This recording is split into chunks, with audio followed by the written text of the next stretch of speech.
嗨，大家好，欢迎来到我的美食频道，这里是1点1滴小厨房。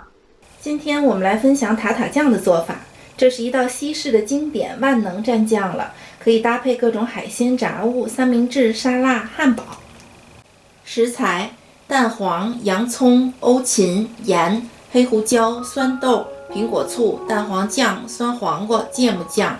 配料表我会在视频的最后给大家明细。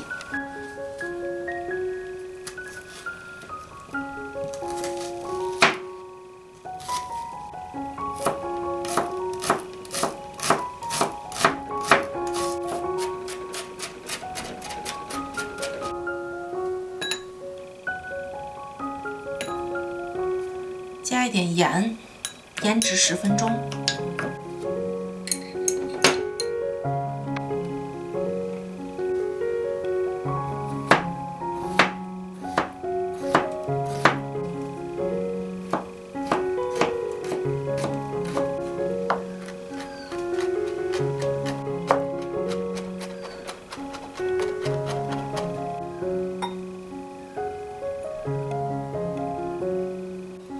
酸豆也叫絮髓子，味道比较酸。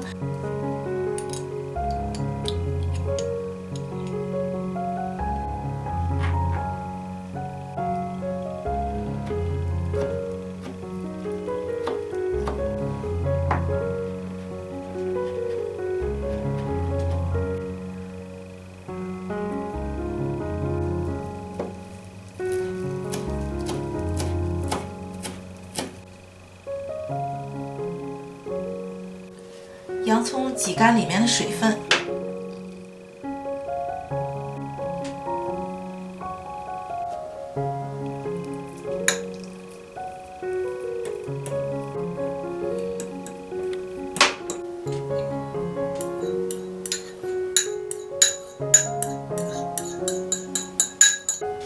这些都没有精确的用量，咱们在制作过程中呢，一边尝一边调。芥末酱就是咱们吃 hot dog 配的那个蘸酱。苹果醋的好处有很多，排毒、美白、抗氧化，最重要的还可以减肥。平时呢，我们可以兑水加蜂蜜喝。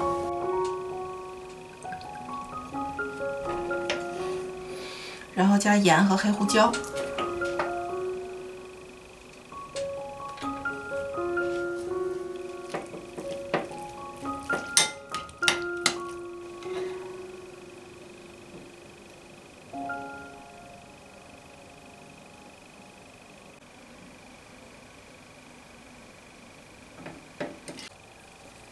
下一期的视频我们会分享英式炸鱼薯的做法，还没有加订阅的小伙伴记得加订阅，这样你才不会错过每一期的视频更新。感谢大家收看，我们下期再见。